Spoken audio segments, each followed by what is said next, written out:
sections. Excuse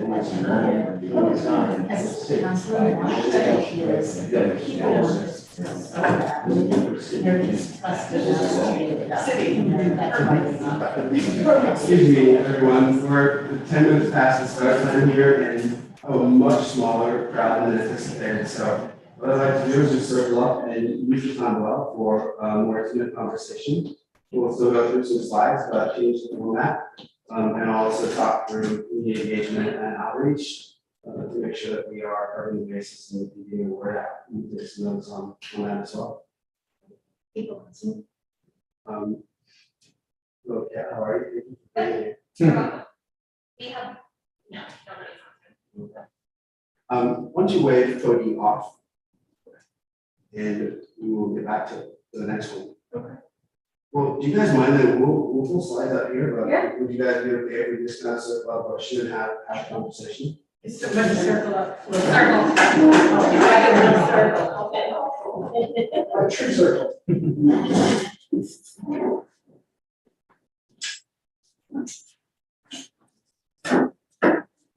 Alright, we are good on the, yeah. Yeah, I think we'll use it. Why don't you join us here? We'll have visuals to look at. We'll still go through slides. John Paul, are we going to discuss something? Yes, absolutely. That's good. So what we got small crowd where I think we can be able to sign up here. Let's do that. I'll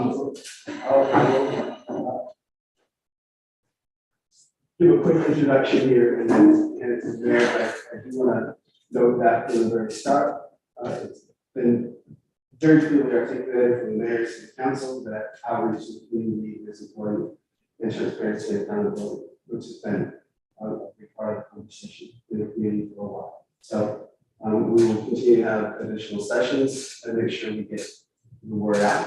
I'll go a little bit more in detail about what that looks like. But especially with a very small crowd here today, I just want to show folks that we are standing outside and have been doing a lot of individual outreach, and we'll make sure that we can get the word broadcast in a way that folks can come and hear the word. We have, well, I'll go into that a little bit later on, but as you guys know, I'm John Paul with Destination Management Advisors, and I've been working on this project and the iterations for. This meeting is being recorded.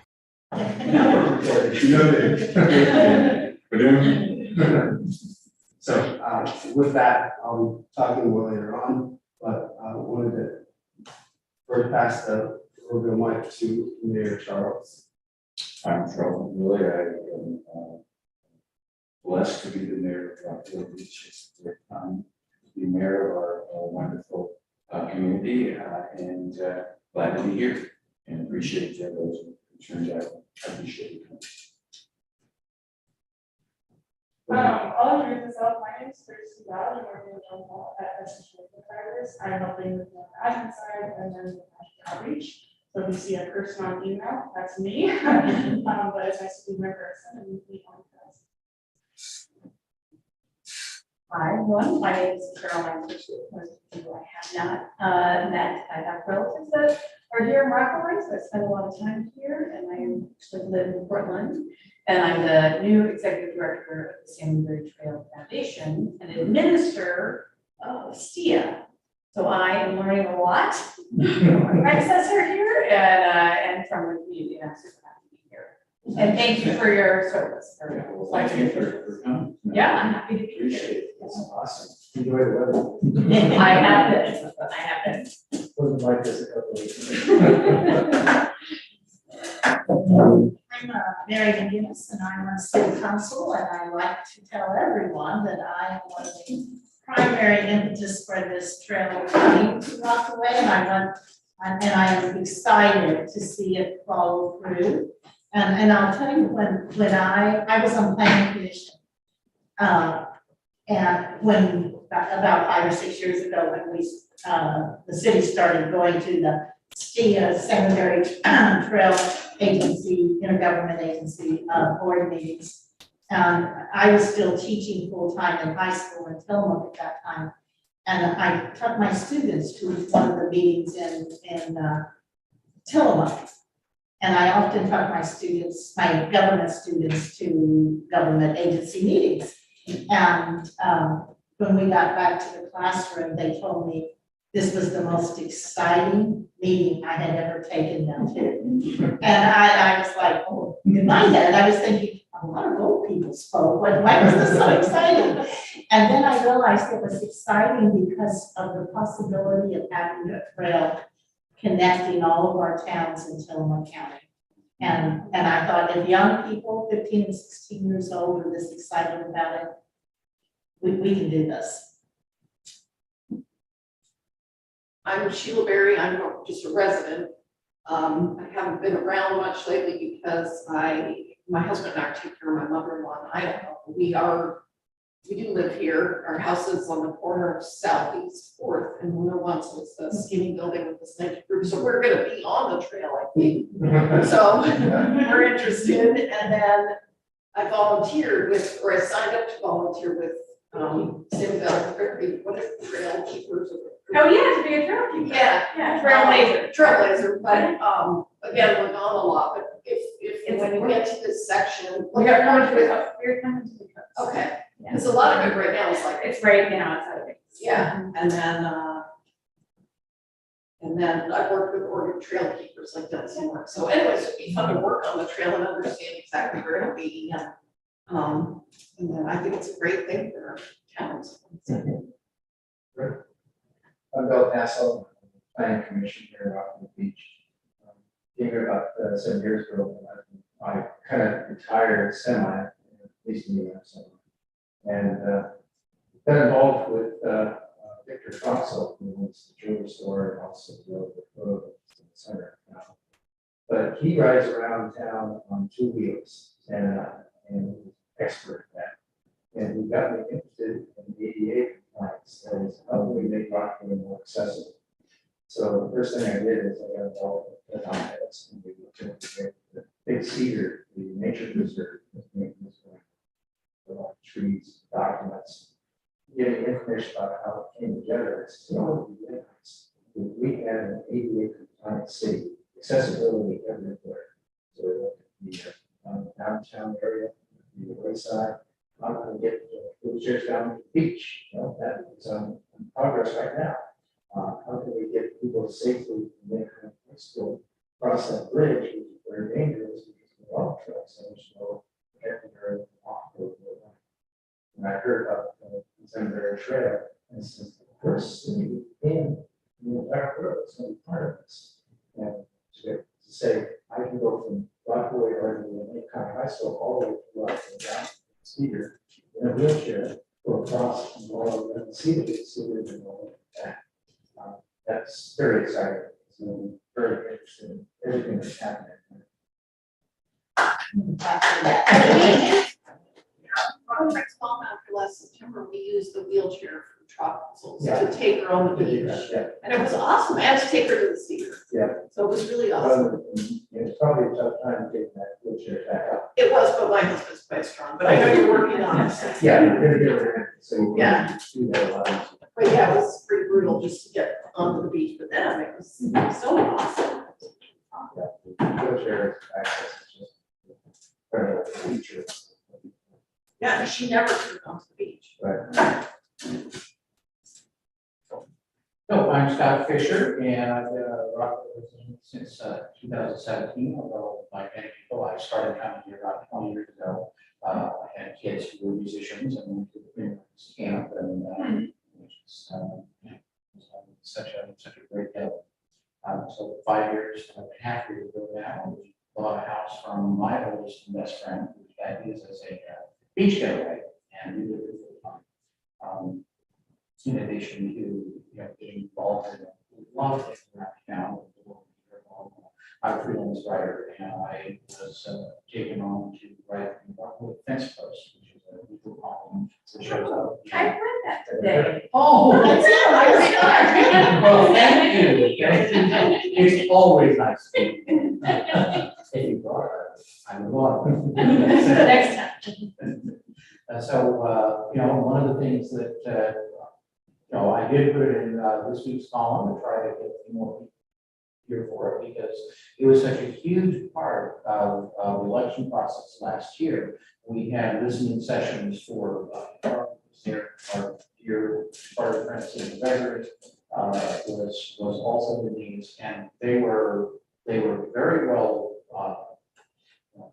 attended, and in particular, what I noticed is that so many of the things that were brought up in listening sessions have been borne out in city council and city government just in the last 6 months. And so that's why I believe this is going to be very important you know, for us to move forward, particularly because the thing that I think I'm most excited about is this is the first section of the Salmonberry Trail that will be completed. And so we have the opportunity to set a benchmark for quality, design, and accessibility for everything else that the full 87-mile trail will, you know, have the opportunity to move on to. So it's important.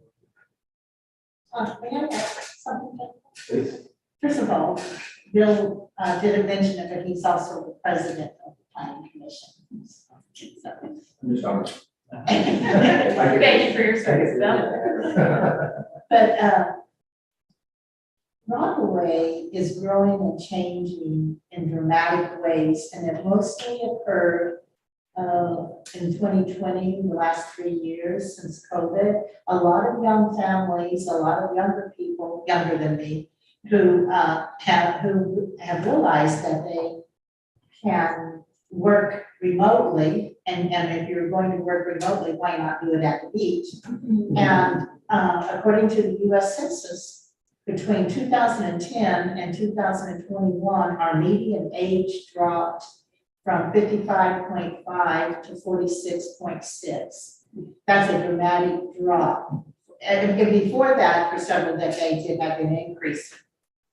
And then I also looked at the percent of people who live there who are 0 to 19 and the percent of people who live there who are 65 and older. And it's pretty close. 24% were ages 0 to 19, and 27% 65 and older. So we have this huge number of people that are in the middle, that are families with children. And I asked the school district, and they said their school population was also increasing. So when Charles says it's a good time to be mayor, it's a dynamic time in the city. We have new businesses coming in, and it is really exciting to be working on things for the city. Well, we're gonna obviously shift the game plan here a little bit, and I wanna talk about the engagement early on, because, again, to acknowledge the importance of it, and also just the surprise of having less folks in this session, than the previous. So we've had, good outreach through the Pioneer and on social media from a week and a half back. And so we are clearly gonna broaden that out and introduce some new channels for future sessions. These public engagement sessions are a piece of the public engagement work that we're doing. And sequencing has been very important for that. We started off with conversations with the city leadership, the councilors, and then with the planning commission as well. The upcoming engagements that we have will be with the planning commission, met with the superintendent of the school. So we'll have in the near term engagements with the school board, staff meeting at the schools, as well as student council. And we've been making a lot of phone calls to businesses, particularly those north and south of downtown. After the initial engagement with city leadership, we had meetings with the Chamber of Commerce and the Business Association to introduce the project and start to get feedback from there. So really intentionally sequencing, talking about the path, and getting clear on priorities as the conversation broadens. In that first phase, and the different outreach channels for engaging the community, the next step is to engage the next layer of partners. And I'm really glad that Carolyn's here representing STIA and STF. That is the the sort of layer that permeates the other layers and conduit for those.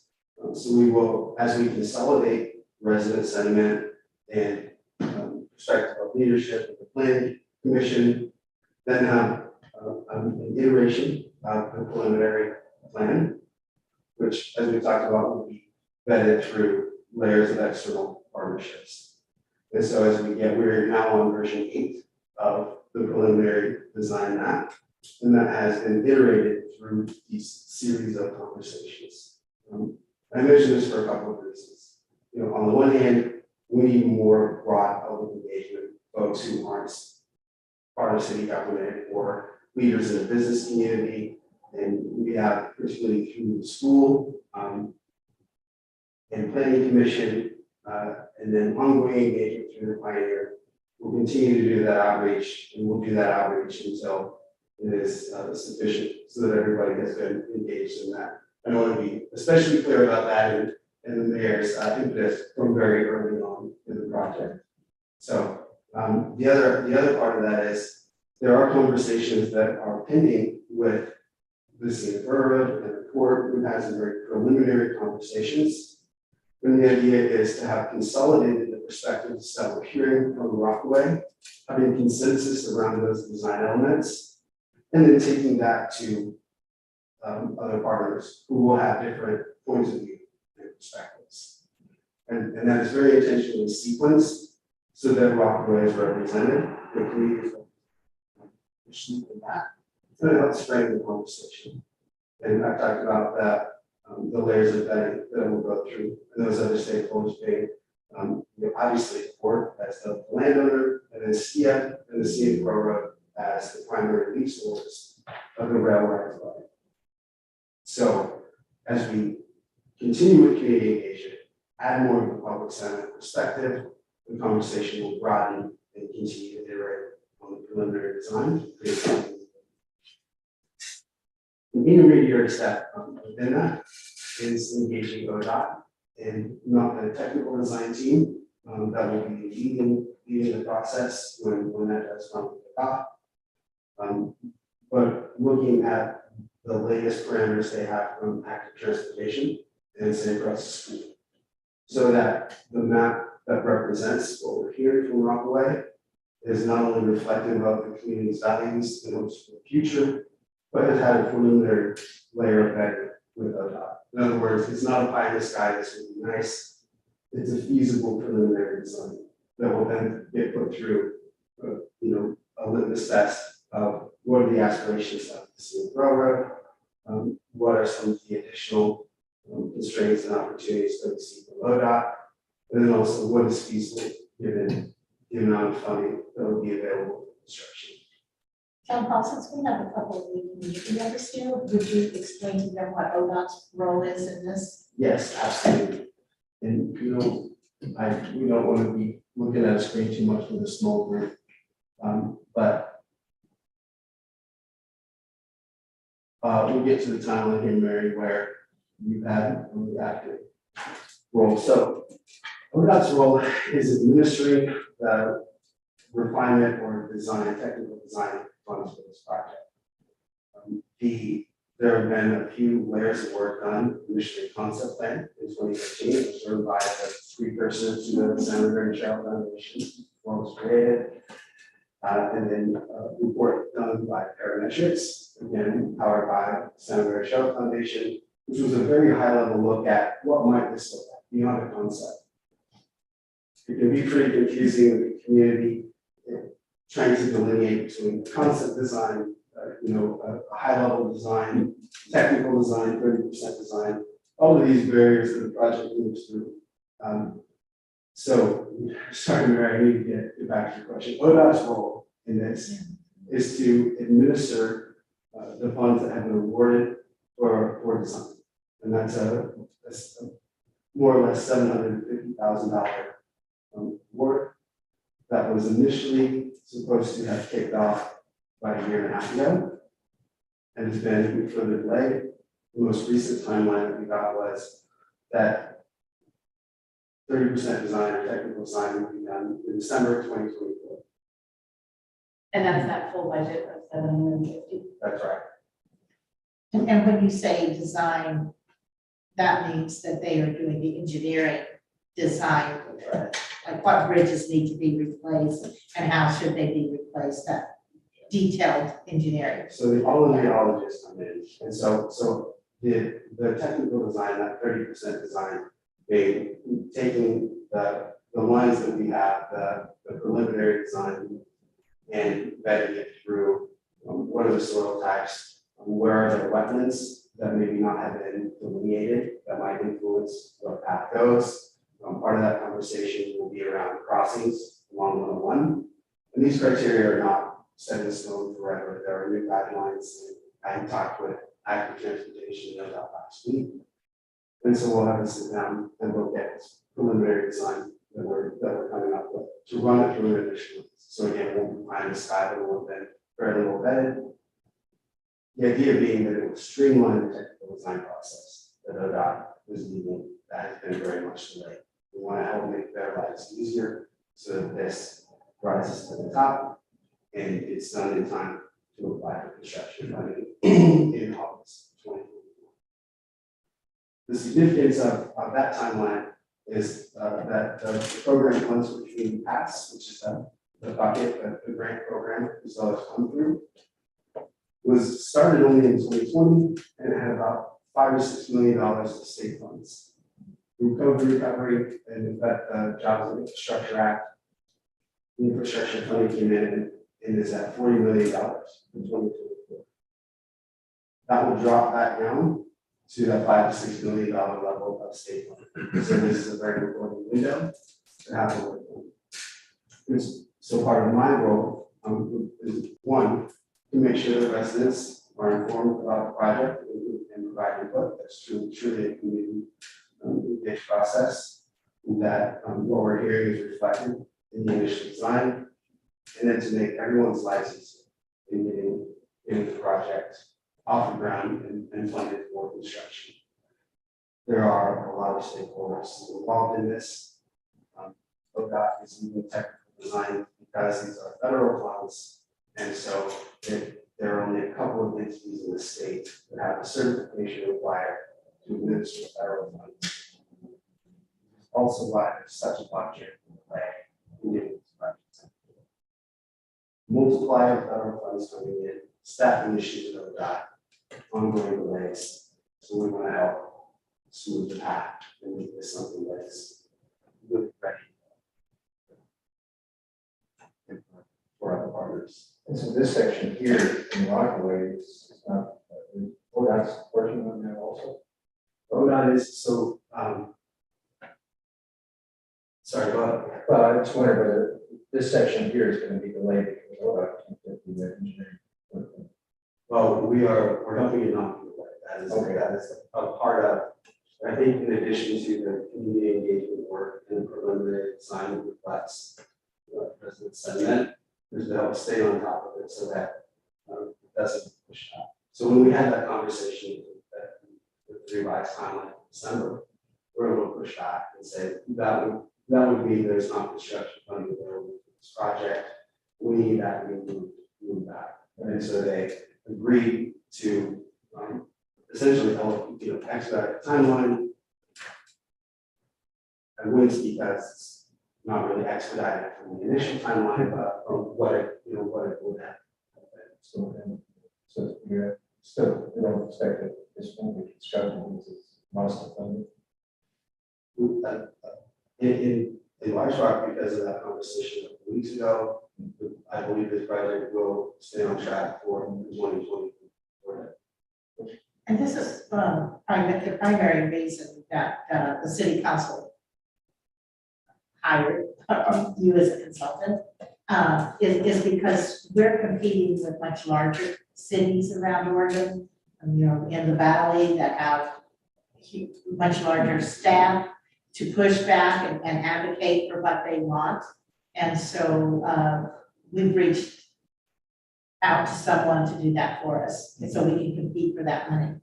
So it sounds like it's not set in stone, but that John Paul is there advocating for Rockaway every step of the way to try to ensure that ODOT actually approves this so that Rockaway can apply for the construction funds. That's right, and I, want to make sure that mentioned in that we has had the overview again on this, and we reached out because it had been stuck for a while, and without that proactive engagement, it would just be a delay and a missed opportunity, and folks wondering why I hadn't heard about it again for a while, and there wasn't. Any other questions about the timeline or prior context? Well, I'd like to go through some of the design considerations so far. We've set up more of a charrette style. And in previous conversations, we've heard what folks love about Rockwood. So, if you guys have just a few thoughts to share on what it is that you do love about Rockaway as specifically as possible. I'd love to compare that to the notes we have here from outreach we've done so far, and we'll make sure it's all lining up and to that. We won't spend as much time on it as we would have in the larger group.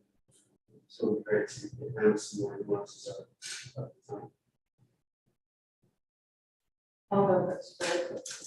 I love the fact that almost any day of the year, I can go to Grumpy's at 7 in the morning and get breakfast. That's number one. And number two is that I love the fact that Rockaway feels like a living room.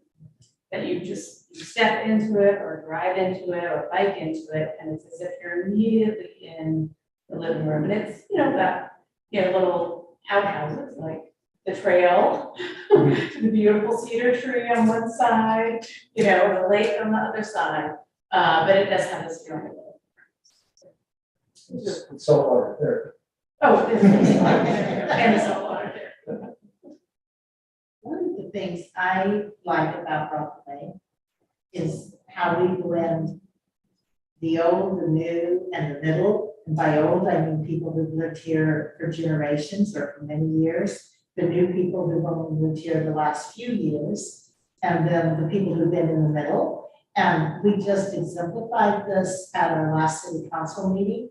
We were voting on someone to be the grand marshal in our 4th of July parade. And we had a 3-way tie, and we decided to honor all 3 of them.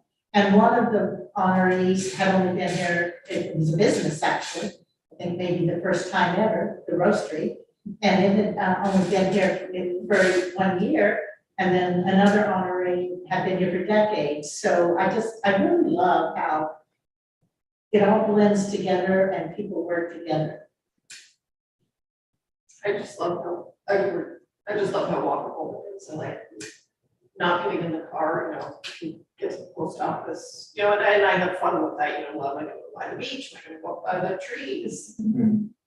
So this will help because last year we saw somebody get hit by a car, and somebody was turning left, and people just strolling. I think that's what a lot of people love about Rockwood, is just coming out of their vacation rental and strolling up the street, and looking around, and then, so it'd be nice, so just making sure that the trail is safe. Just that presentation of residents was very mountain biker. All of Rockwood, mountain bike headquarters, it's bike shops, a trail we had so and the Salmonberry Trail is you can bike all the way back down Rockwood and eventually all the way to the river, Right. all the way down to Toma. So, Yeah. So pretty excited. Yeah, that is.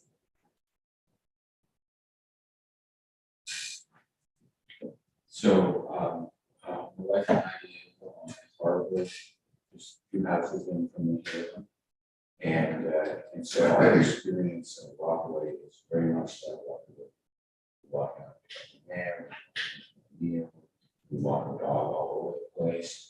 And so I had this vision of what Rockaway Beach was like, forged in that experience. And then last fall, when I was running for mayor and I was on the boards, I learned that there are perhaps 3 Rockaway communities that are very different from each other. there's the Lake Lyle area where Bill lives, that is in some ways sort of isolated off in its own area, and then down off of Washington. That area is also very different than this core area where I live. And so it was very eye-opening to me. And so one of the potential benefits of the Salmonberry Trail is to sort of bring those groups, kind of connect them. And right now, I don't think you walk from Lake Lyle into town. Walk that beach. Yeah, walk down the beach. But maybe with the Salmonberry Trail, we're likely to walk into town. You know, maybe with better walkability down to the south. So to me, that's very exciting. In terms of what I love about the community in general is it's a welcoming community. Can't use this term anymore because I'm mayor, but I have to tell you, at one point I used to refer to tourists as terrorists, but not anymore. But Rockaway is very welcoming. I mean, tourists drive our economy. Very, very important to us, and they come here partly because the residents are so welcoming. They feel comfortable. They don't feel like outsiders, which is really important. That makes me very excited about being mayor of this community. Is that welcome attitude that our residents have.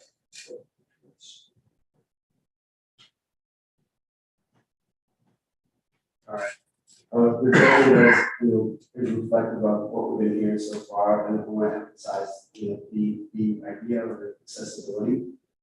Just by the geography and nature of Rockaway, is one of the more accessible towns on the coast, and that's already in place. It's really actually encouraging to hear that there's a perception and reputation for that accessibility already from the inside. An outside perspective, somebody who has spent a lot of time in the area my whole life, as well as somebody who's worked with a lot of different destinations. That hadn't been my perception. And I think what I've seen is really narrow shading into the residential areas and the schools.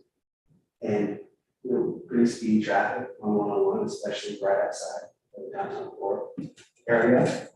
A congregation of folks, which really right on the lakeside. And so the values that the accessibility aspect that you guys see and appreciate having that close to you. It's great to hear that it's there already. And I see tremendous opportunity for that to be really elevated with PAC here, and especially in collaboration with that and taking a fresh look across this. On speed. Yeah, I know nobody same wants to lower the process. speed limit, but 30. Well, I would say, when you say nobody, I would say that's ODOT. Exactly. Because we in city government have been begging ODOT to lower it, and they always come back with, we're going to do a study, and that's about as far as we It get. wasn't 2 or 3 years. They did a study, and the only recommendation for that was lower the speed limit north of town. I forget the. Is it- Goes up to the lakeside. That's not, yeah. And that's good. I mean, the speed limit, that's the dollar store. That's there. I would like to see all of them. I see.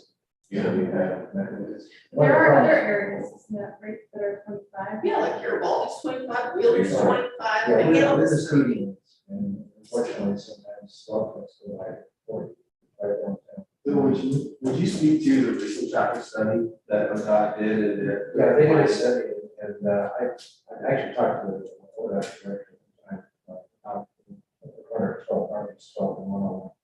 Because there's a non-crossing that everybody, Lake Light has only one access with that 12. So everybody who lives there, and there's a dozen or more STRs and short-term rentals that are. So during the summer, there are thousands of people who are 45 mile an hour, and you have this long straightaway next to the lake where there's nobody, there's no buildings, there's no people. So hard to find that you see that. What is the speed of I don't know, zooming by that intersection, which has lots of kids trying to cross there. But there's no official crossing. So what I could do is try and work with the railroad and say, even though you say that's not an official crossing, you're not supposed to be there, you trespass. Because there's no signs, it's the same thing. There isn't a sign that people are doing that, there's all grass is going down there. And is this, I know we're gonna look at the map, but is the trail going, is the trail is going that way, there's. So the question is whether we want to create this, or we have to get cooperation from ODOT, and the railroad, and Port Chilton Bay, and all of those things have to cooperate and say, yes, we will go ahead and allow that. But most likely it's going to have to be a controlled intersection. Just like it is in Ocean Street. Ocean Street is like a light, pushing buttons, pedestrians cross. It should be the same way application. We just went down request for that. So they actually used to have a crossing mark on the road, and ODOT came and so we need that kind of involvement. I actually, when I first got here, I did this survey, I went down all the way from high school, all the way down to Twin Rocks, and took a picture of every crossing. Now, the standout was at Wayside, where the crossing was like, you have to climb over mountains to get through it, because the asphalt was still more out. Well, that's been fixed. And that actually cooperation in Rockville, together to make that nice smooth area. But there's about 10 others that need it. So I ended up taking pictures of each of these locations so you know what needs the most innovation. And Salmonberry Trail is going to be one of those helps along the way. Because you don't want to have this nice trail, and you're going to have to bump over the railroad to get to the other side. So that's an impetus of trying to merge together there. So, go ahead, Mary. Did you want to address? I was gonna speak to that traffic study specifically. Yes, why don't you do that first? Okay. Well, one of the concerns that I've heard about engaging in the study is the seasonality in Rockaway. So the study is done in the winters that reflective of the summertime reality. And then even if that is the traffic data is average, how meaningful is the average when you have these dramatic shifts in seasonality and it's not accommodating the highest use. So that is a constraint that is, a real constraint within ODOT. Basically, these are formulas and algorithms, and folks don't necessarily have much discretion in them. So I can see this project as an opportunity to approach from another angle. Then I wanted to add to the comments around walkability. For those that aren't familiar with the area, and that is increasingly with more and more people, there's a false sense of security when you're driving north out of Rockaway, especially if you've been driving on 101 and you're used to slowing down through town and speeding up and slowing down. Because if you don't know the area, you don't know that there's a school up ahead necessarily. And quite frankly, not everybody is looking at the signs that goes up to 45, 50. There's a tendency to get out of town and think you're out of town. That's what So I think there's some kind of zooming out non-resident perspectives that are very important to inform some of these design elements as well. And a tremendous amount of opportunity to increase walkability and also accessibility. And that dovetails very well with sentiment around multi-generational experiences about this being a place where second homeowners and vacationers are welcome alongside residents, which is also very unique to the North Coast. In many towns, there's a tension between housing stock being completed for STRs. Given Rockaway's history as a destination, as a vacation town, there really is a notable and meaningful cultural difference here that is a real positive opportunity and welcome for this visitation. And that's the thing I was going to mention about too. So it's walkable for those of us who live in what I call downtown Rockaway. I live behind the post office. And, but for 3 years, I lived in Rockaway, but I lived in the Donna Beach area of Rockaway. And it is not walkable and accessible from there. And but people are walking the railroad track. I myself have done that many times. There is a well-worn path next to the railroad track coming out of Madonna Beach because, and unless they want to walk along the shoulder of 101, that's the only way for them to walk into town. And this path, this trail will certainly be a solution for that. And then it's also not walkable for people who have limited mobility. I spoke with a friend who lives in Adana Beach and has had some health situations and she really wants this trail. She said that the boardwalk is about the only place she can walk. She doesn't have stability enough to walk on the beach now. And so this trail would enable her to walk from the Donna Beach where she lives into downtown to get her mail or, whatever she wants to do. So I think that's something that's really important for us to remember is it's walkable, but it's not walkable for everyone. There's no etiquette sidewalks. Right out in front of this building, that's it. Well, short distance. But not in all the way. No, I know, I usually walk the beach to go to the That in the schools reports also of the outreach work that we're doing, so not just to have general outreach, but to be talking to people specifically in different geographic communities, cultural communities, socioeconomic, those perspectives represented. Is what feels very walkable and approachable, somebody living within a mile stretch is probably perceived very differently for somebody, frankly, even a quarter mile or half mile, outside of that area, where you're looking at either gravel vegetation or 2 to 3 foot shoulder on 101. So I think that this is really consistent with what we've been hearing so far, and I think that the stronger and wheelchair accessibility piece of it is something that can really be amplified through this work.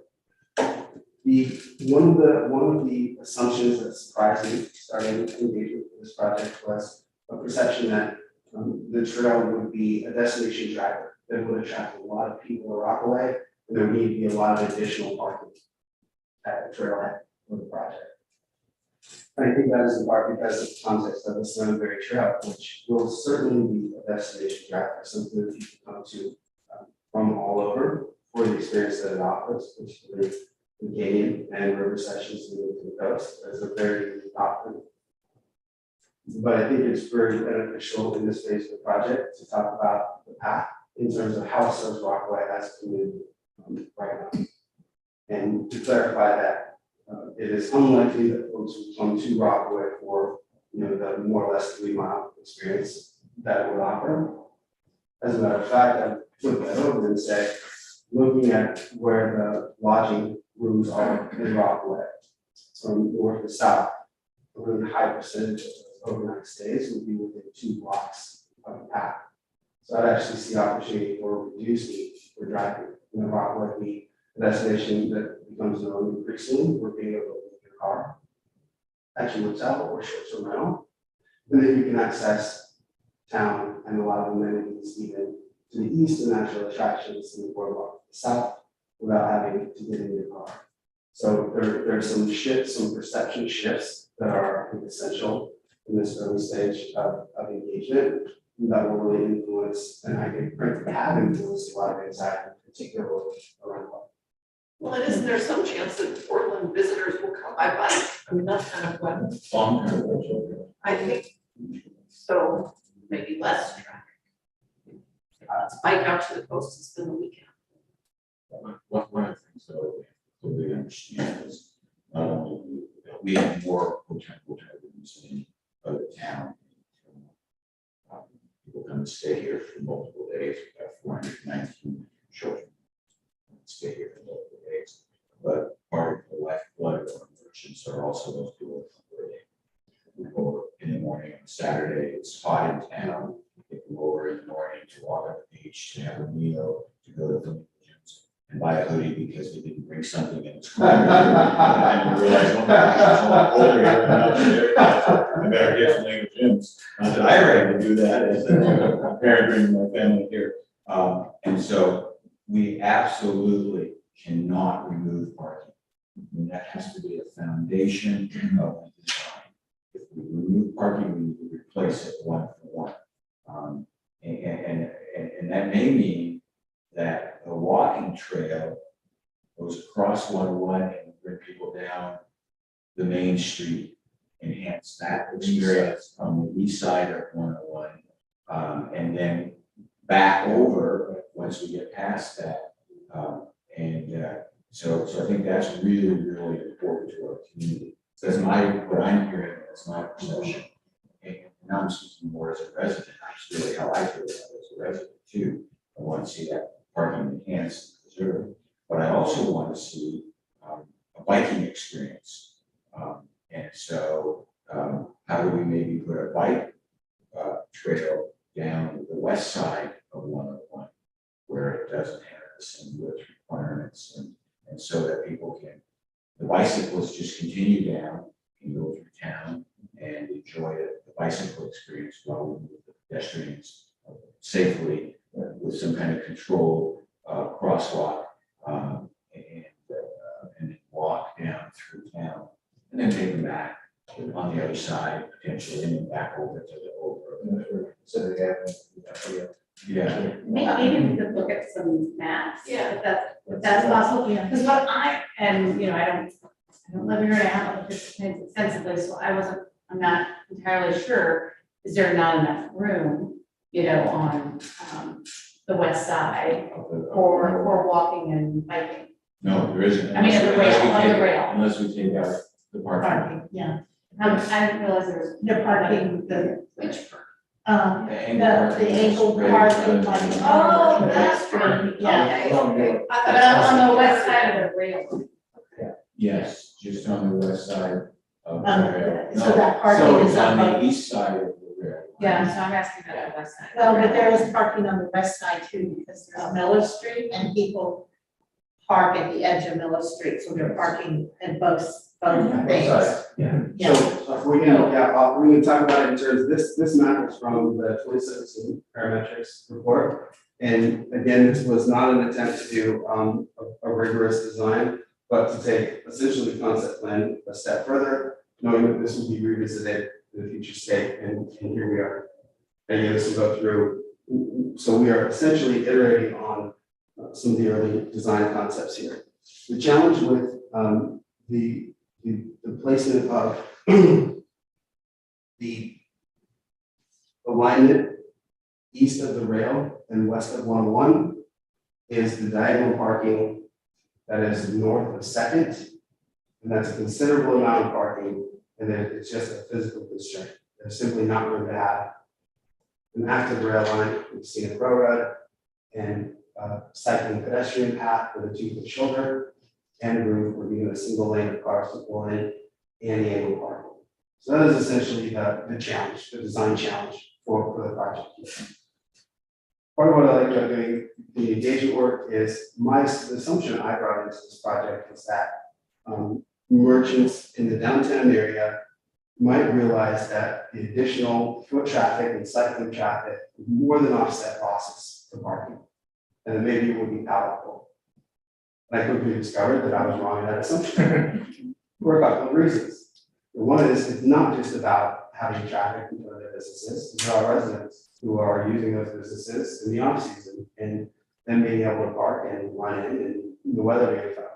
And it's about having deliveries and goods coming to your business. It's about folks who live above businesses in the downtown area. So that potential. So my assumption was off in terms of, well, they must be interested in having more people spend more money at their businesses, and we can solve that problem by increasing foot and pedestrian traffic. And then really quickly realized, okay, I was off on that assumption. That's why we have these conversations. So then that takes us back to the constraint: where and how do we put a path in an area with true constraints of the right of way. So the purple lines that we see are shared use streets. It's good work that parametrics did, but there's a lot of optionality. It doesn't really solve much because. Did they show on here what the actual right of way is that the Port of Tillamook Bay owns? That's not in this map. It is in another place in the document, and Michelle has a very robust spreadsheet that describes the width of the right of way as it changes throughout. And it's so for a lot of what John Paul's talking about, the city has where the parallel park or angle parking is, the city has actually leased that. So the Port of Tillamook Bay owns it, and the city, not all of it, but for a big section of it. And, and the port, just roughly, the Port of Tillamook Bay right-of-way varies from about 30 feet on either side, like it's 60 feet wide. Some places it narrows down to like 30 feet wide and there's only a few feet. It's not consistent all the way through town. Is it, Yeah. is it an easement next to the railroad tracks? Is that what it is? It is in addition, it is part of the railroad tracks, so the rail right of way is the actual tracks themselves. And then from the center line, 30 feet or 50 feet, or depending on where you are, more, not more. Yeah, no, that's basically it, the Salmonberry Trail, will eventually run from Banks all the way to the city of Tillamook, is the right of way for the railroad. So that's the entire area, and just as Mary said, some areas are narrower, and some areas are much wider. And then different entities might lease portions of it, just as the city has leased the section, just like renting, but it's still owned by the Port of Tillamook Bay, and it is the master sort of lease currently for the section is held by the Scenic Railroad, but the 100-year lease is held currently by STIA. And then different people will go to the Port of Tillamook Bay to ask to rent it, release it for a period of time. So I'm going to circle back to the sequencing piece. Because the conversation with STIA and STF before, which Caroline's represented, is incredibly important and is conditional, all of this is conditional on those conversations. The idea of us having these rounds of conversation and narrowing the possibility is just an attempt to create a bigger process. And I want to be really clear about that, because these partnerships and hierarchy of decision making and approval is a very important thing. And there are factors outside of Rockaway that are determined on the alignment. So rather than going to STF report and say, well, it could be A, B, C, D, or E, having consensus on this is what would be ideal for Rockaway, given the conversation we've had and what we've heard, and then have a conversation there. So Carolyn, I want to be really clear on that as well. That's all anticipated in sequence, and we want to make sure we're doing things in the right order and the messaging is clear on how that will, how that will unfold in the future as well. So John, could I add on to a couple of things that have been part of the conversation?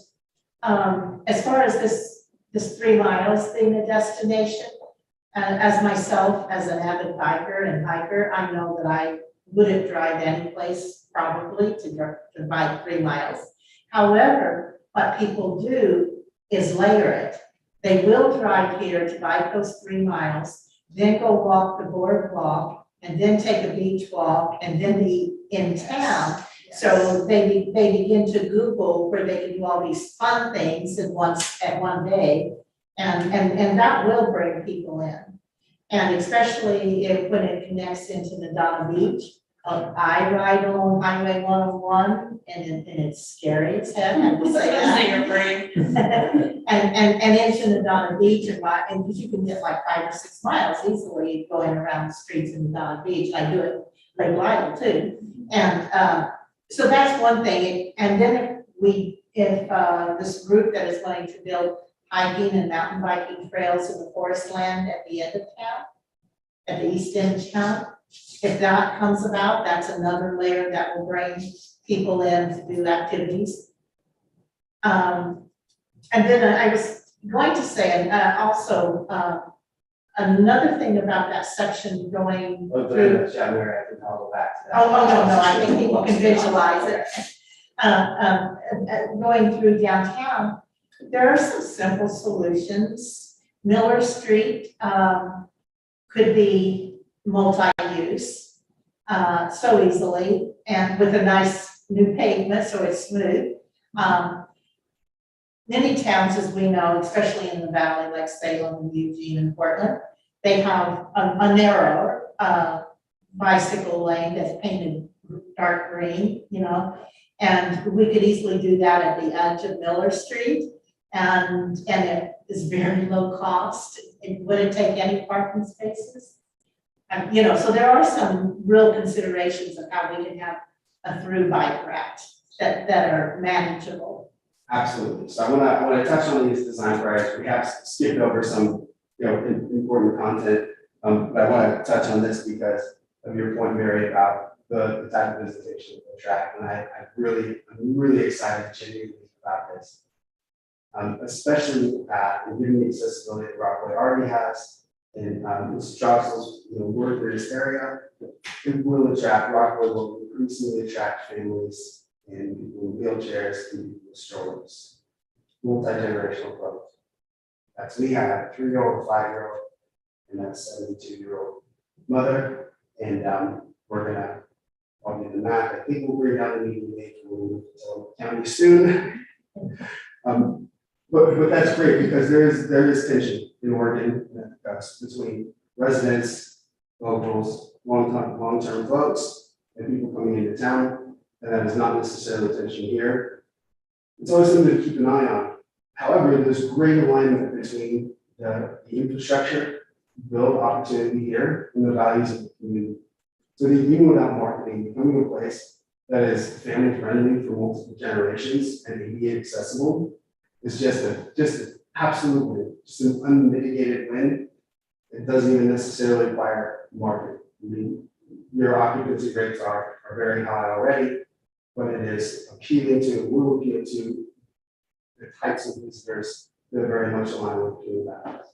So these are design priorities. I'd like to see a bullet point in there, no reduction in parking spaces. I would agree with that. Great. That has to be bedrock priority. Now, could we give up 2 or 3?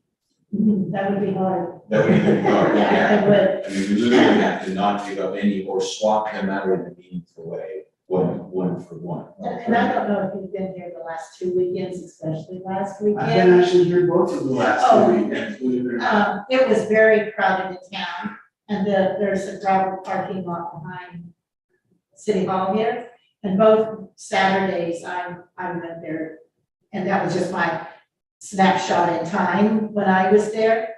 But 2 Saturdays ago, there were 11 cars in that parking lot. And then last Saturday, there were 7 when I went by there.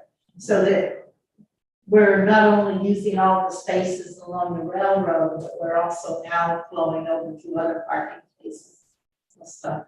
And so I don't know that we could actually get our back in. Let's get to the fun part. Could you add a park and ride? Can you go type back to that spot? slide for a second? Yes.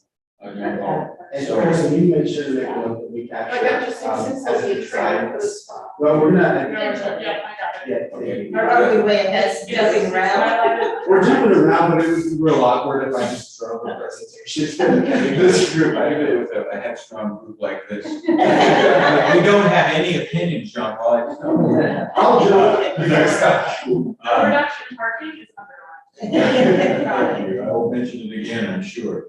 So talk to me about what the bullet connects to local businesses means. Oh, we missed that, we missed the parentheses there, yeah, thank you. I said just because I have another bedrock idea, and maybe this covers it. So We'll get it- tell me what this means we're to gonna- when you read that, what does that mean to you? It means connect that path, so encourages an experience that brings people to businesses in Rockaway, not only businesses downtown, but especially businesses north and south of downtown.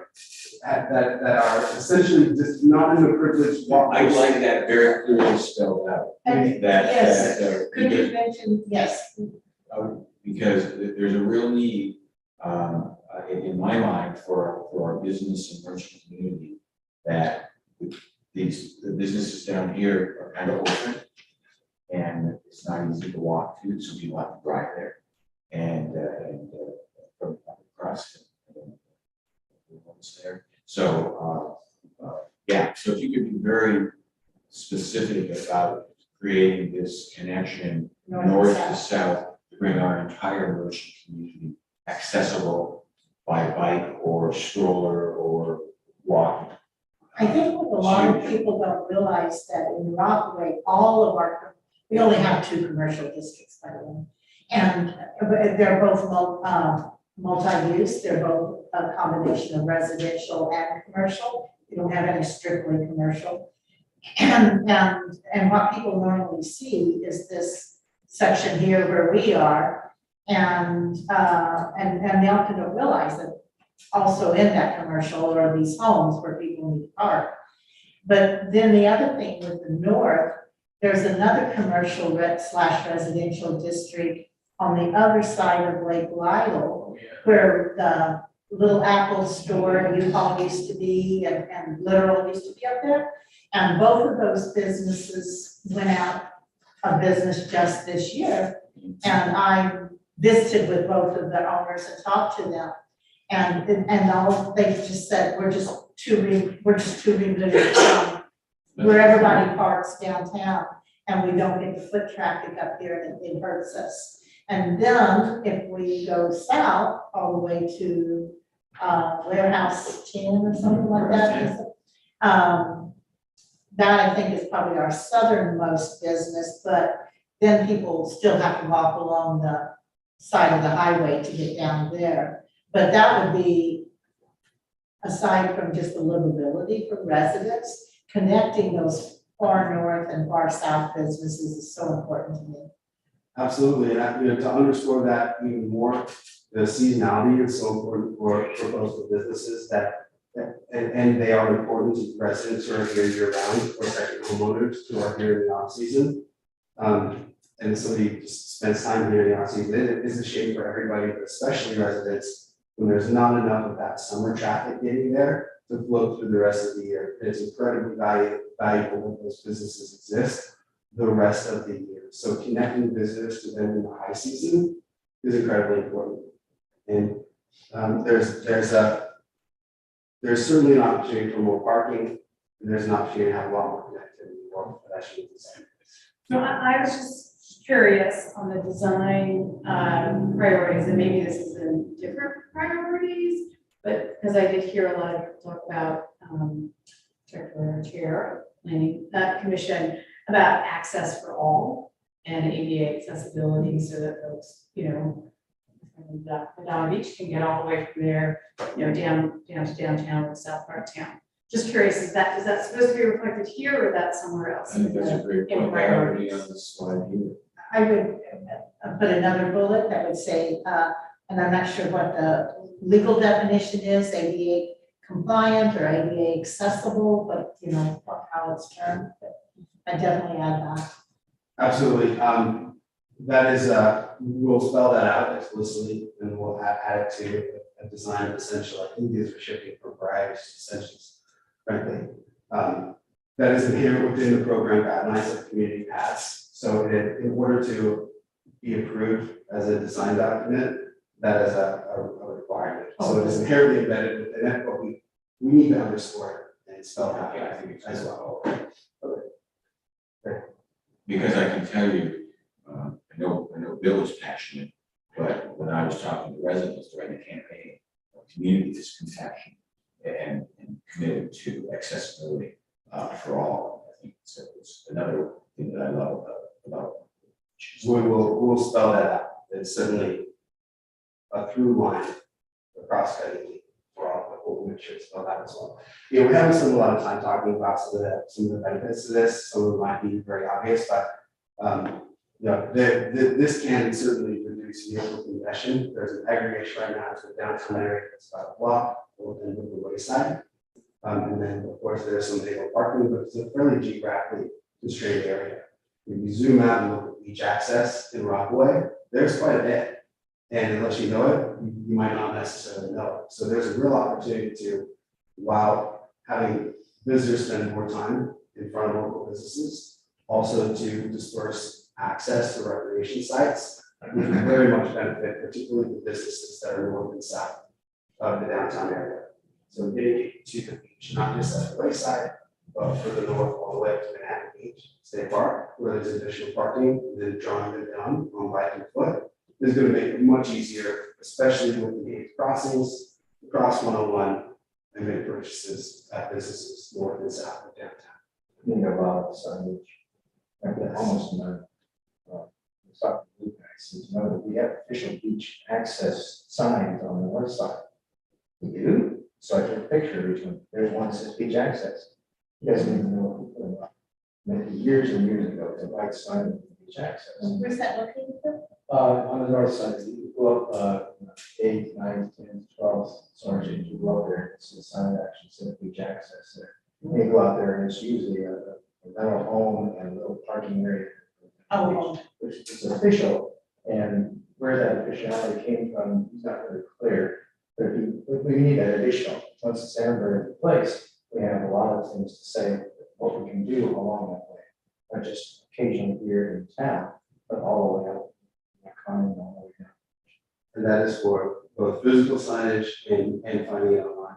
Yes. And this is a good example of the complexity of this project. The signage will involve a master wayfinding and signage plan that is consistent for the entire Salmonberry experience. It will dovetail with the wayfinding and signage work that Cindy's recently done, as well as ODOT signage on the highway. So there are going to be layers, and this is where the conversation of planning and pacing really matters. It's the difference between having a mishmash of signs everywhere so that they become invisible versus a cohesive design element where there's a consistent look and feel for an entire Salmonberry experience. And also you can tell I'm in Rockaway, but without a glaring contrast between those. And then add to that, the Visit to the Coast has a recreation plan as well that includes wayfinding and signage. So there are a lot of players in that. Wayfinding is nice because the tourists get to pay for it. That's one of these properties, it's not paying for those giant signs down there. See, those are all done by tourists. Who pay for it. And there, so I think a potential future phase for the project is looking at a funding strategy for the work. I think that even for the 3-mile stretch, having the community pass funding for construction, assuming that goes through, there will be plenty of additional need for funds, not only match for that, but the other amenities around it, additional bathrooms, trash cans, signage. And so looking at what the eligibility criteria is for those different funding streams, and putting all that together in a cohesive way. There's been some benches along the way too, that's been asked for several times over another. People who don't really, they like to go a couple of blocks and sit down and kind of take in the city. And it's, some people actually volunteer out for eventually, but you can't do that because Hotel Montbay owns that and you're not allowed. What?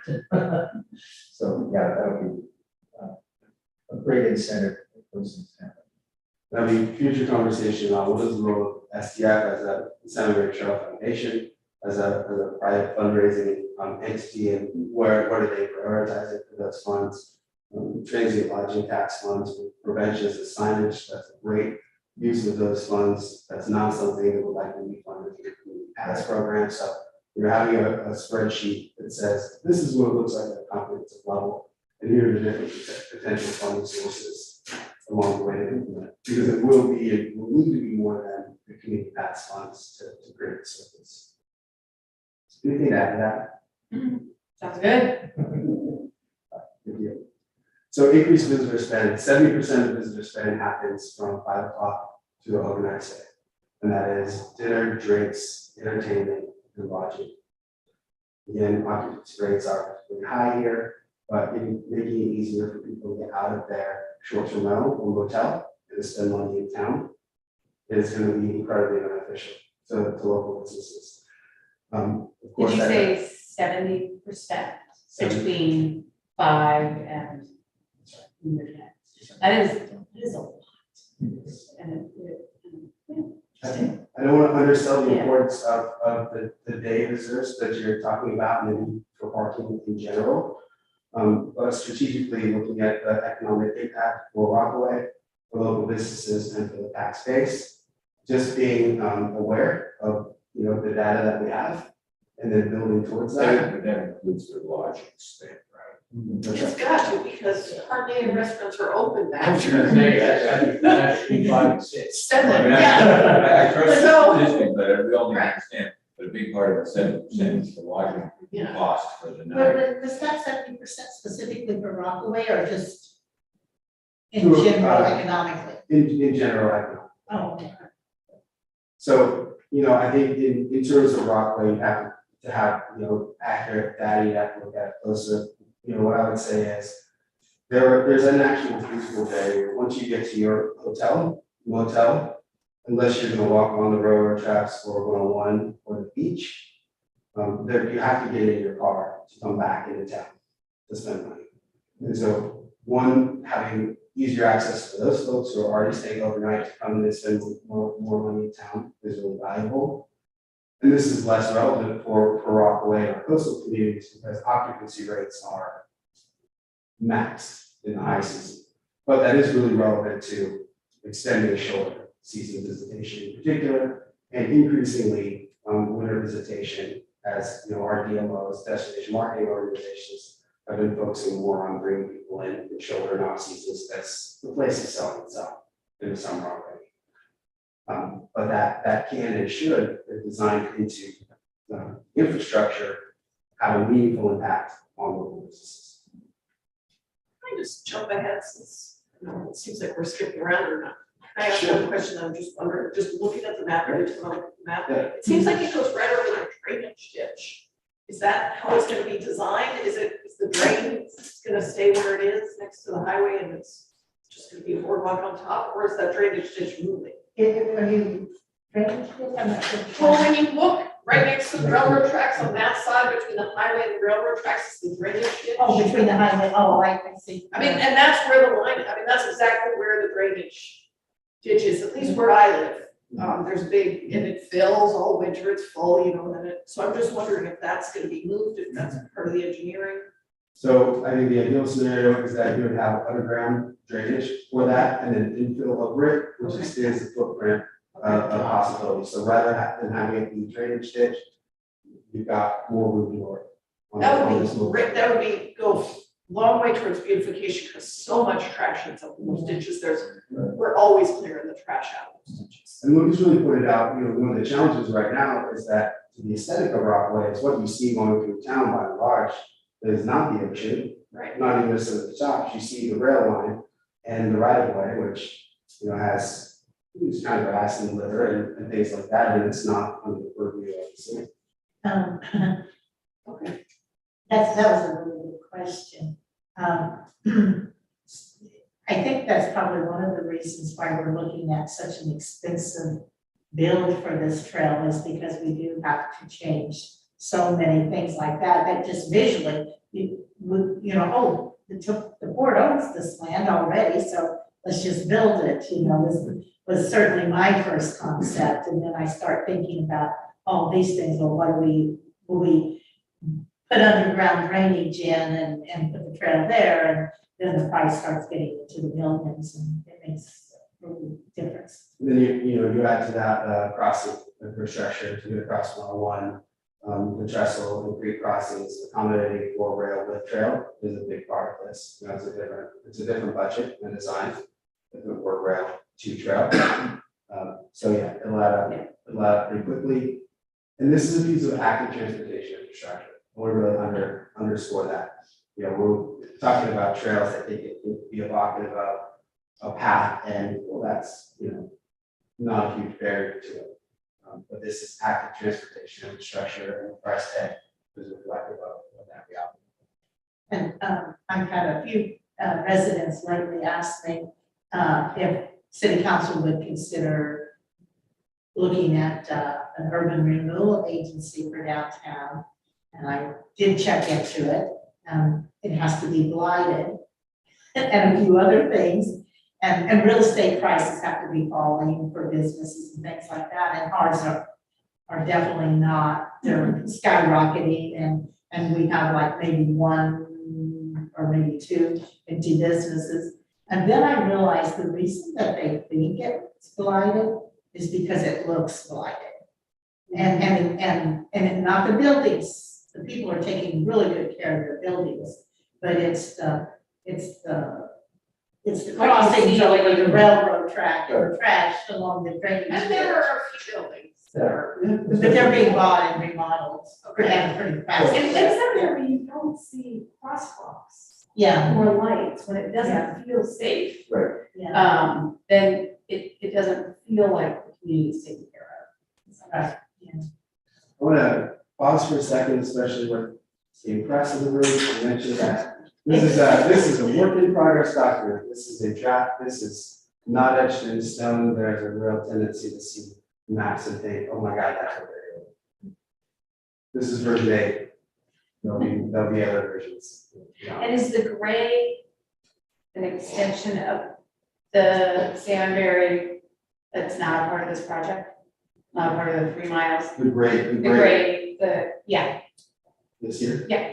Yeah, so this map is not the scale, so this is Washington Street where the Enhanced Crossing is now. The southern terminus of this project for preliminary design and technical is Washington Street to the north. So that's just acknowledging, it'll keep going we'll somewhere. keep going somewhere, but right now we're talking about. I'm putting plug in since you're Lucia. So first of all, the reason it's only going to Washington Street is that's the southern edge of our city limits. Everything else is in the urban growth boundary. However, north, most of Madonna Beach is in our city limits. And the part that is in our city limits is actually the part that is nearest the railroad. The part that's not is the part that's nearest the beach. So about half of Madonna Beach is actually part of Rockaway. So it would be feasible at some time to extend it north in that gray area for almost at least another mile and still be in Rockaway city limits. Well, we have the administrator. Yes, leadership put here. my plug I would in like- there. I'd like- my brain. I'd like to advocate for, some thinking now on, getting ahead of planning and having planning funding specifically for moving north to Wheeler. And yes, of course, there will be constraints around the Halo Bay that make it challenging. And then south to Barbie, it gets really expensive and complicated from Barbie to Garibaldi around the North Jetty. But, looking towards the future, it's not too early to start getting to work on planning funds for trail north and south. But yet, going back to the map though, again, I really want to emphasize the only reason it's stopping at Beach Street, which is where the high school complex is and the entrance to Madonna Beach, is because that was with the funding we thought we had, that was a logical place to stop, was at the high school. But however, that is not the end of our city limits. I really want to stress that. Well, two pieces of context there. One is Safe Routes to School is rolled into this, and that is, in addition to the Salmonberry concept. And then the other piece is when this proposal was initially written, it was for construction, and it was from Washington Street to the wayside. It was a mile up from Washington Street. And so when ODOT came back and said, this project needs 30% design approval before we can do construction, they hadn't initially approved that construction proposal. The cost skyrocketed, and not having 30% design was part of the hard to get cost estimates, and nobody wants a project that is patented and stuff. So we pushed back and said, all right, if it's just going to be designed rather than doing this 1 mile section, let's go from Washington all the way up to Lehi. And then a couple of months ago, re-engaging with the city, that was pushed further to Beach Street. So we're being a little bit greedy and have extended 2 times already the reach. But that makes Of the sense, because project. you mentioned the parking there at Manhattan Beach is a great idea as overflow parking, because people can park there, that parking lot's almost always empty. And walk into town. Absolutely. So this is where I want to make sure the city priorities are not only reflected, but really clearly understood. So from a visitor or resident perspective, from this 2.7 mile alignment, you have access to a tremendous parking area that is Dave's only for State Park. And so if you have full congestion for July and a path here, then it's really feasible that folks can park there and walk into town. And again, they have more exposure to businesses north there. And so realistically, you're adding parking for the high season.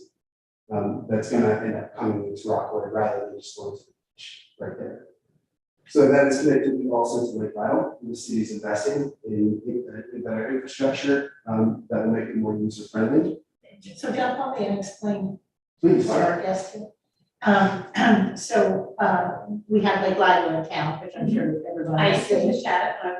Yeah, I don't really try to- And, but the city doesn't own any part of it. The ODF&W owns the lake, and the county owns the gravel parking lot where we launch boats and go in. So we have just signed the contract. Did you sign the contract yet? The city council just approved it about a month ago, so I don't know what to say. I don't, no, I don't know, I think he still needs to bring it back with final. Yeah, so I don't think we approved it. But the county has agreed to lease the gravel parking lot to us for 25 years. So we'll be able to make improvements and make it more usable, take out the $10 fee that they charge to park there. And, okay, no, I'm just, I say so quickly, I drove through the parking lot today, there were 5 cars in there, and 4 of the 5 did not have their ticket with it. But that's important to know that we are So that is it, improving that. improving it, and you may get additional parking because of it? No, because the gravel parking lot now pretty much encompasses the entire plot of land that we'll be leasing. But what will happen is, once we improve it, we're going to put a new dock in. We're going to put a ADA accessible kayak launch in. And so that will bring more traffic. And hopefully there'll be a way for them to get across the highway safely on 12th Street into Lake Lytle from this trail. Which is the crossing right there. The crossing. I think he has a red thing out, yeah. That's what, yes. And that's another layer to where I said people will layer activities, they'll come here to layer activities. Ride a real short bike trail, go kayaking, walk the boardwalk, walk the beach. I mean, they'll start layering all these activities. They Absolutely. probably already do to some extent. And I know with the bike rental situation is here about boy, there's gonna be opportunity for instance, for sure. So the boardwalk is already very popular, we're hearing that there's just not enough parking there. So, in the best case scenario, not losing parking or adding downtown along the path, you're increasing access to the amenity south, which again, brings people across businesses that are hard to access right now. And when that parking lot is full, shucks, you gotta park close to the ice cream parlor. And good luck if you went out buying ice cream, we'll get it right. So out of that, the idea of mountain bike trail system here, and we start to get a pretty good Disneyland feel where this is a way that there can be a lot more access to nature, the things that people already love about Rockaway, but without having the type of infrastructure that can change a town in unexpected ways. So this is just tremendous opportunity. And then underscoring there, you know, as we're talking about walkability, as is, not going to benefit, you know, it is in reality somewhat limited. There's a lot of congregation on the wayside and beach access there. You have another block of downtown from 3rd to 2nd that could be utilized in a different way, and that could include parking and some changes to traffic patterns potentially that make it a really walkable, bikeable area that's very family friendly, but also has local access for vehicles and could potentially extend the commercial district of downtown a block south. But let's be clear, that's not part of this project. Not part of this project. Stay really focused on this project, scope of this project. It's Your nice gov- idea, but Yes, on scope. your government officials are a little nervous that we're not gonna make our deadline, John Paul, and we want this trail so badly. But it looks like this map has the entire trail corridor on the east side of the rail line, On the east side of the rail line, but the west side of the line, which is, takes out those parking areas. that's what I thought, that's And what we I can't thought. do that. Yeah, so so my And next this is one, one iteration. yeah, that's right. And so we kind of looked at it both ways. We've played it both ways. I decided to walk with the mayor and we talked through, you know, what could implications be, whether it's on one side or the other. And then of course, there's the engineering overlay for feasibility on that. So yeah, I do think that it will, and the next conversation that I'll have with ODOT will include more vetting of which side it might most feasibly be on. So, yeah, in either case, it could be very feasible to leave the parking in place and have one-way directionality for vehicle traffic with mixed use on Miller. In addition to having separated that from the railroad. So I would love to hear your thoughts on, some of the things that are coming to mind from what I'm hearing are around enhancing how we're talking about accessibility and accessibility to other attractions. And we've got about 20 minutes in our time. So I'd love to get some reactions and responses to just like this design concept. And then also additional elements that are more nuanced. That we've had conversations around so far. One thing that, I don't know, it's just coming to mind, maybe not feasible at all, is, I don't know if you've ever been to Burlington, Vermont, which is where my family is. So they closed Church Street, and it's just a walking street, it's just the whole street is open. Like, could you close a little bit? Well, I guess not. But maybe Miller or a mixed use, like, But Miller's not right there where this spot Oh, is where for the parking. Right? It's like this spot for the parking is kind of, that you're talking about is like by the, well, okay, there's that, and then there's also the part that's by the caboose, like there's all that parking. And this is all the parking you're Yeah, talking it about. runs from South Second up to, It's a long just past the, stretch. yeah, just past the caboose, basically. And then once you get past the caboose, you can go on the other side of the tracks, or can you go, or I guess once you pass that parking, you're just gonna be back where you are on the west side. But it just seems like, yeah, you'd almost need to take some, like, I can almost see people just walking on that part of the road because it's so congested anyway that it's almost hard to drive through somewhere.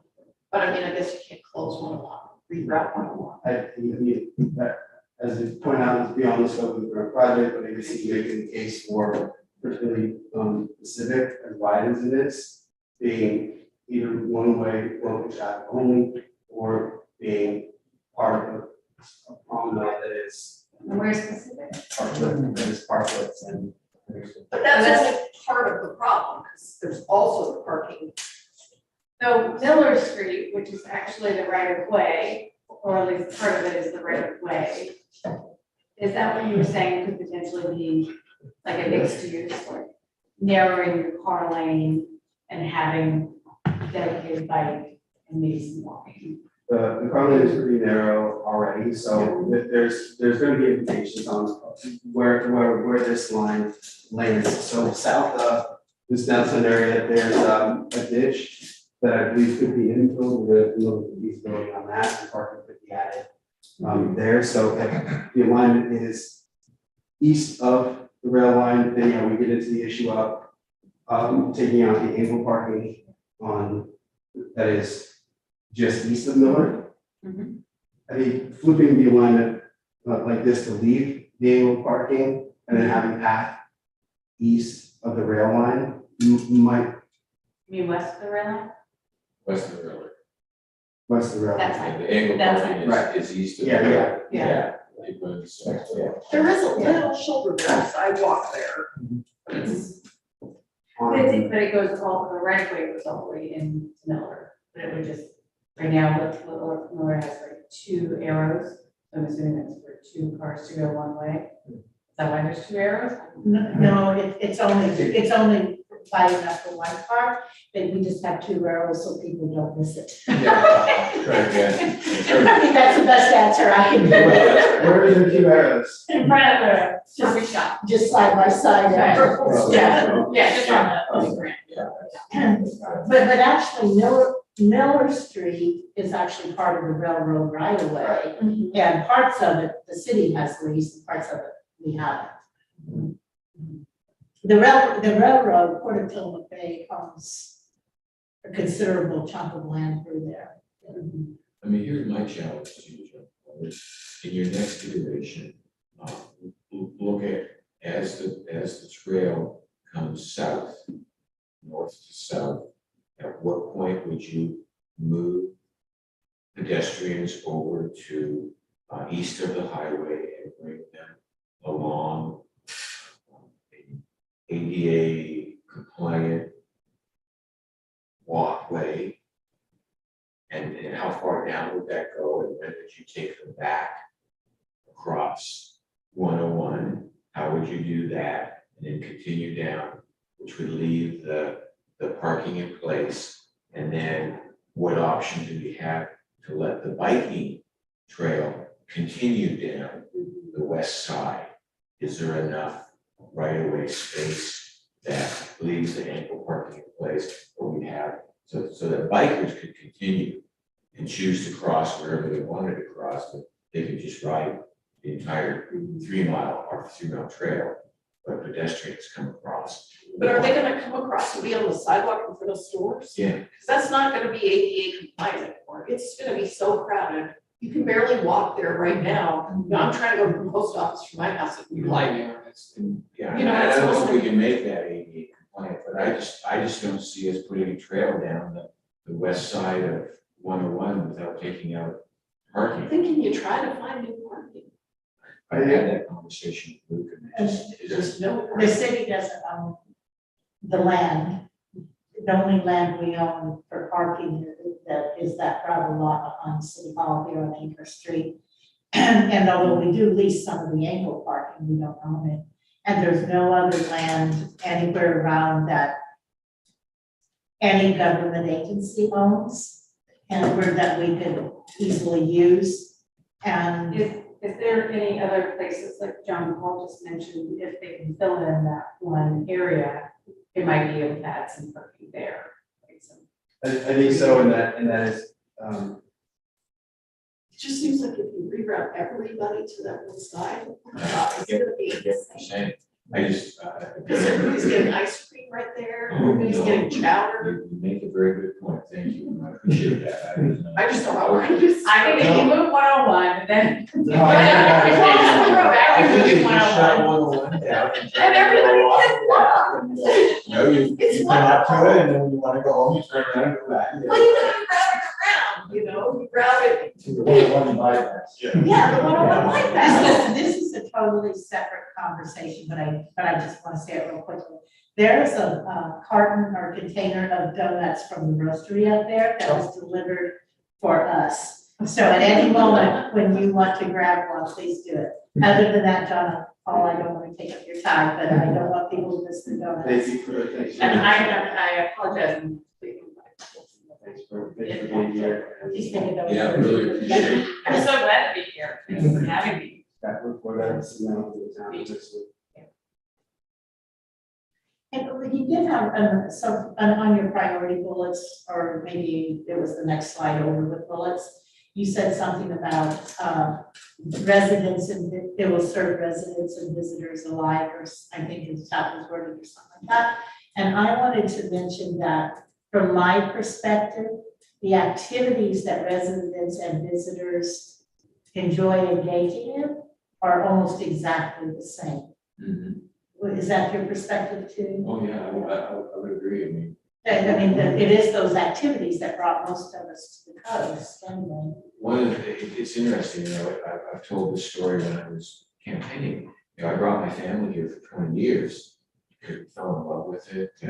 My son went to the band camp at Twin Rocks, and we are United Methodist, so we spent time at the camp recruiter here, and we had a friend at a vacation home that went to us here in Rockaway. And we fell in love with it and then chose to retire here. And I've heard that story from a lot of people, so the reason people come here, and then they move here, and they continue to do those same things. So I agree totally with what you're saying, Mary, that there's almost a 100% overlap. Yeah. So you're right, it'll potentially TRT may not pay for it, but all the residents are gonna love it too. That is the ethos and at the center of destination management as related to destination marketing. It's helping you show that there's alignment between attracting visitors and where that serves residents. So, you know the church, St. Mary's, and there's the place across the street that somebody bought a while ago, it's just a complete dump. And why can't you raise that and make that? Oh, right on the corner there? Yeah, Yeah, we were wondering, I think somebody's living in it right now. no, there are people living in it. Okay, so, okay, yeah, I know. Well, what I'm saying is buy that, raise it and make that parking. Well, I mean, that, talk about blight, that's why people say there's blight, Yeah, because there are I can tell you places all like the that. people we know are like, when is that ever gonna get? So some issues with that is, first of all, the people would have to want to sell it. Or we would have to take it by eminent domain or something. I And, would think you could, there's probably, God knows what there. but the other thing is that, what I have discovered since I've been on city council, when the city shows an interest in property or a parking lot that's for sale, all of a sudden the price goes way up. Because they think the city will make that money, and we don't have that money, so we never buy it. But that happened at the boardwalk. We have that one parking lot and an empty lot next to it.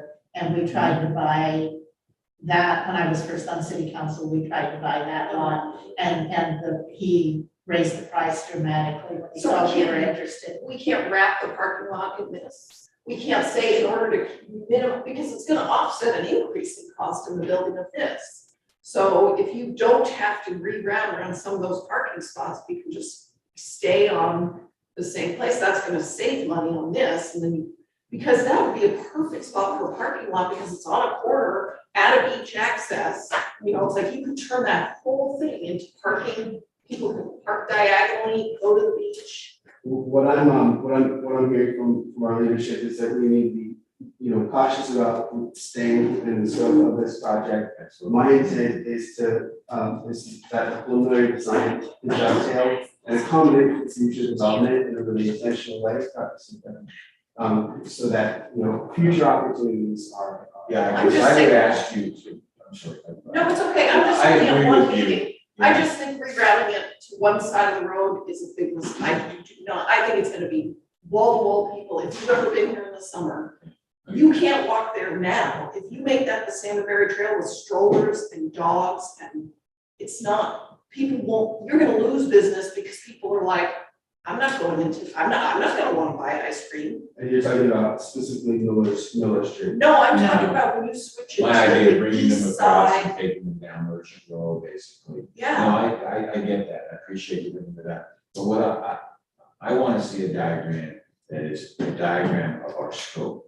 Right now, you're mixing future vision with our scope. I don't wanna see that on our highway. I don't mind if we have another diagram that you wanna share with us, with that vision as part of it, but what I wanna see is, what are we doing? What is our scope? How are we gonna do it? And how are we gonna do it with us? And I really wanted to go back, John Paul, to what both Charles and Sheila, that's what Sheila, oh, I'm glad you said your name again. I did it like that, Sheila. but they're both saying, there is a way to keep it on the railroad right away on Miller Street.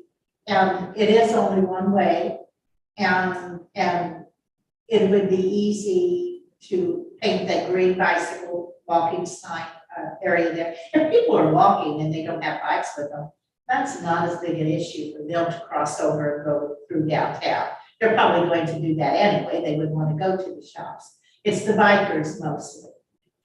And I don't know if I'm painting a good visual of this, but, so here's the roastery and here's Miller Street. And here's the railroad track, right at the edge of Miller Street, paint a green bicycle sign, people can buzz through there. The cars are parallel parking on the other side of Miller Street. So there's not a risk of them pulling out of their parking spot and not seeing a bicycler, because they're parking on this side of Miller, the green line or the green lane would be on this side. However, in that, thinking of myself as a biker, on the diagonal parking, people back out and they wouldn't see a bicycler sometimes, or a child, behind them. So that's a very dangerous area to even think about doing anything there. But they would be going with the flow of traffic and with the parking if it was on Miller Street. As far as what Charles was saying about going into Pacific Street, That's proper, that's a city street, we own it. Once we get something designed with, ODOT, and we get the money for what we can do down through the right of the railroad right of way, the city has the total freedom to make other trails and, and it probably wouldn't even cost that much if we just did it with the conjunction with the city street. However, Pacific Street has a lot of short-term rentals on it and a few hotels. And I cannot ride my bike down the street sometimes in the summer because of all the traffic and the cars parked in the edge of the street. It's not a cure-all for this situation. Okay, I'm gonna ask a couple of quick questions that relate in the next version of this and address these issues. What would your just kind of off-the-cuff response be to Pacific being a one-way local traffic that had either angled or straight in parking? Pacific Street? I think they would hang Charles and me. We wouldn't get reelected, that's what she's saying. Yeah,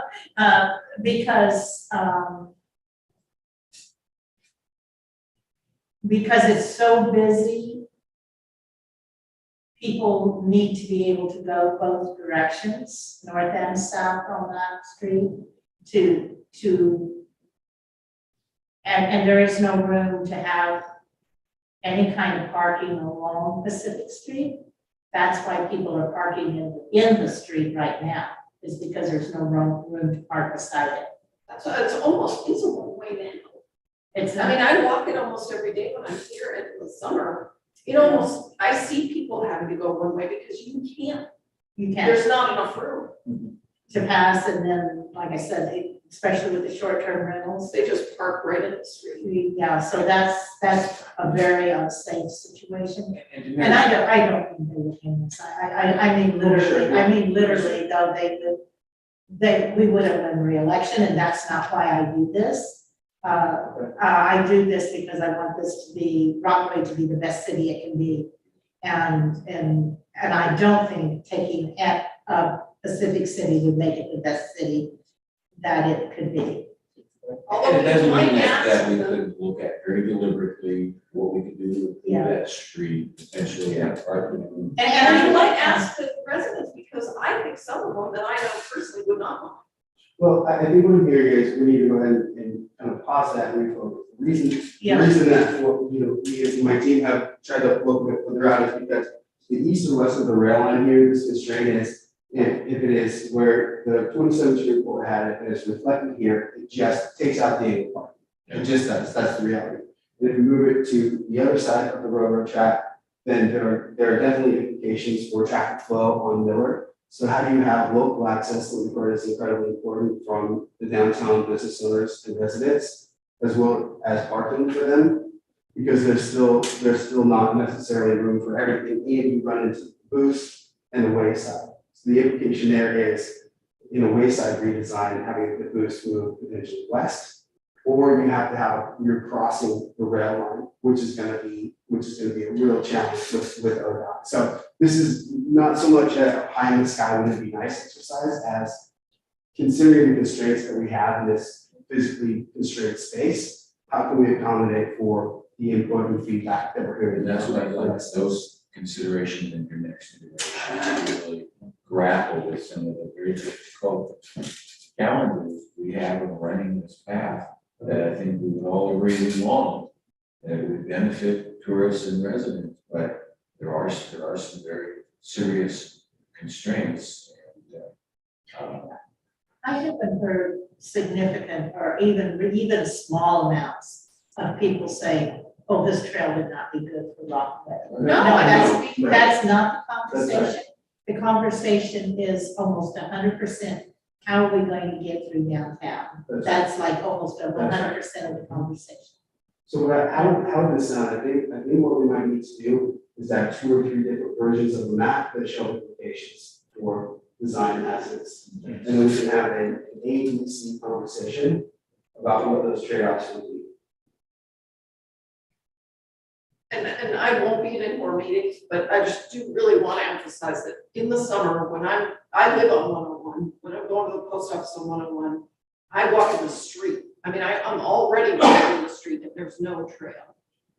Because it's so crowded. I just can't overstate that. I don't think you can add a trail to that side of the street. To To the business side. Business I side. agree. Like, I very much appreciate Because I that. feel like there's, that I would was so just, focused on not getting rid of the parking that, Right. I jumped to that. You're absolutely right. In the summer. And John Paul, this is the benefit of having these, even if there's just a few people here, because we heard a different perspective tonight than what we've heard at the other listening sessions. And this is very much appreciated. Thank you. feel like I'm hammering it all, but I just. No. It's good that we've intentionally held off on this about open conversations, so more of an introduction and, how the values and how that can reflect. And so this is, this is an intention to progress it and welcome conversation. I want to make sure that I really understand where you're talking about. When I can, Please. So my vision, and Luke, I really got the idea from Luke, so I think, was to bring the trail into the downtown area, and move people across 101 and have it continue along, the east side of 101. so on the sidewalk, right in. Yeah, right in here, and then go back because of the bedrock need not to remove those ample parking spaces. But what I didn't think of far enough, Sheila pointed out, which I appreciate, is that that's really not possible. The sidewalk is not a viable pedestrian pathway for people who are walking through, people with strollers, or people in wheelchairs. People huddle outside the bake shop, they huddle outside the Sea Breeze, they huddle outside Sweet Certs, and so it can be a challenge. You end up walking. Almost the road. anytime, yeah, exactly. So I get that. So we have to stay on the other side, but we have some, you have a tough challenge to. We only have about 5 minutes. I want to honor our Yes, city employees' absolutely. time back here. She has children. And, but afterwards, could you take another 5 minutes and just walk with me, like toward the Rose Street? And I can show you what I am beginning to see might be a path forward in this situation. Absolutely. And anyone else can go with us too, because I keep trying to draw it here with my hands so that, and I don't think I'm quite making I it. see it. So one more thing to make explicit, especially, in the recorded meeting, closed session. My understanding of the program criteria for community pass is that design solution of coming across and having the sidewalk be part of it would disqualify from 3rd Street South to Washington Street for funding. Well, then that's another good reason. Not to do So as an active transportation program, it has to be ADA compliant and certain criteria for an active transportation corridor. Good to know.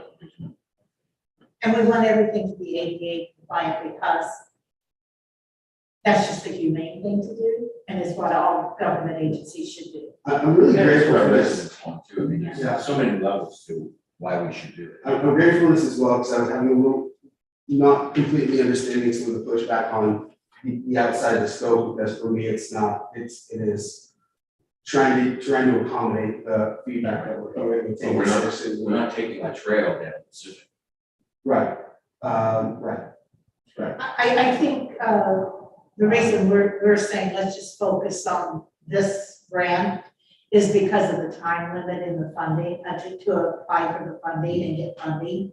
And other things, like if we would consider doing something with Pacific Street, then that is something that the city could control later because we own that street. Sure. So let's just get to the funding, is what we're saying. Solve some of the challenges that we have and start diagramming those solutions for us. Okay, so does it sound reasonable then to have at least 2 maps for the next version, showing different implications for where the alignment goes? Only if they're within, this is just my perspective, but only if they're within what the ODOT grant will fund. Yes, it would be Okay. within the rail right of way, and basically will be east or west of the rail alignment. and what are the implications? On one hand, we have parking, on the other hand, we have the boost and traffic pattern along the way. I think here in Rockaway, we are in such an amazingly unique position because we can use the right of way of the railroad and we don't have to buy property to put a trail on. We could never afford it if we had to buy property. And so this is such an amazing opportunity, and I'm grateful for it. But I also realize at the same time it constricts us a little bit. Yeah, I'm hearing no go on reduction of parking, which means east of the rail line is not feasible. And then we have the real need for access along Miller and the caboose, and that is already on. So I think the next version of the map will show both of those, and we'll be really explicit on what implications would be. And then it would be in leadership. Like you asked me, yeah, what do you think about moving the caboose? Oh. That laugh at Since the you're bill. gonna go on the walking tour, can you just look at the blighted building and imagine? I will. Parking? I Because will. I think it could be a killer parking spot.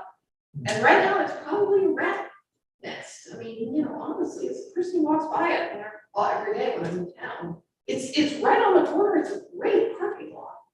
I will be glad, And I know what really you're that talking about, and I'll be matter, glad it to also look would at. be a great commercial building if somebody bought it and, I mean, they Right. put some, Work you know, into it, yeah. and a new business, because I'm all about creating more places for tourists to spend their money. That's true, but that corner has just continued There's to a be. bike rental and bike shop. Yeah. There you go. Build a parking garage, make it multi-level. Parking garage on the bottom and then commercial. Think of the view. Think of the view. Park your car and check out the ocean. No, I'm saying then the business up top has the view. Thank you for the conversation. I'm really glad we got to get into some more detail and nuance.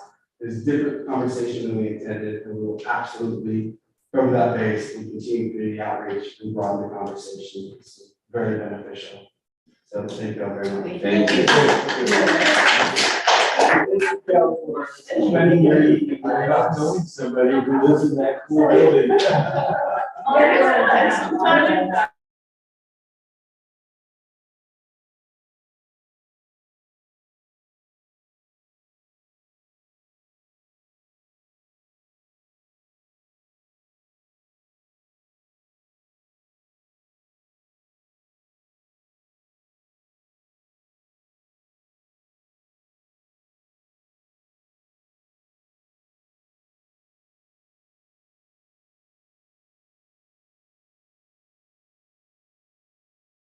The recording has stopped.